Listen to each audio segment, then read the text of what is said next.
तो बताता हूं, कभी यदि आप हों तो जानकारी जरूर दें, परंतु कभी भी अपराधियों के धन को पुरस्कार के रूप में न लेवें, न स्वीकार करें। लेना भी पड़े तो तुरंत लेकर के किसी व्यक्ति के भले में उसको खर्च कर लें। अपने भोजन के लिए कभी भी अशुद्ध धन का प्रयोग नहीं करना चाहिए, क्योंकि जैसा खावे अन्न वैसा होवे मन। क्योंकि भोजन से क्या होता है, भोजन का जो स्थूल भाग होता है, मूल भाग होता है, उससे क्या बनता है, जब हम भोजन करते हैं उससे मल बनता है, जिसको शौच कहते हैं ना, शौच तो नहीं कहते, जिसको मल कहते हैं, मनुष्य का मल, पॉटी बनती है।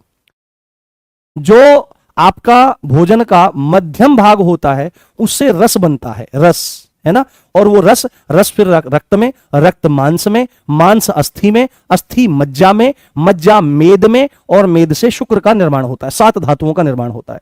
और भोजन के सूक्ष्म भाग से मन का निर्माण होता है। ठीक है, अन्न का उसका निर्माण होता है। तो अन्न की शुद्धि के बारे में बहुत विचार किया गया है कि शुद्धि से बना हुआ हो, बासी भोजन ना हो। अगर मन को प्रसन्न रखना है तो ऐसा ही भोजन करना चाहिए, शुद्ध भोजन करना चाहिए। उसमें जाति दोष है। जाति दोष का मतलब ये नहीं कि इसके घर का है उसके घर का है, छोटी नहीं। जाति दोष का मतलब है कि प्याज लहसुन इत्यादि, ये थोड़ा सा सात्विक उसमें है कि जो साधना करते हैं उसके लिए इतना विचार है। परंतु इसमें निमित्त दोष है, यानी कि खाना बना बहुत अच्छा था, मच्छर पड़ गया, मक्खी पड़ गई, धूल आ गई, ये ऐसा निमित्त दोष होता है। और तीसरा दोष होता है भोजन में अर्थ दोष का, यानी कि गलत माध्यमों से पैसा कमाया गया, उससे राशन खरीदा गया, वो भोजन किया गया, तो वो सर्वथा घर में क्लेश और बीमारी लाने का काम करेगा। ये बात लिख लो आप, इस बात को, और महसूस करना इस चीज को, आप हर चीज इस बात को महसूस करना।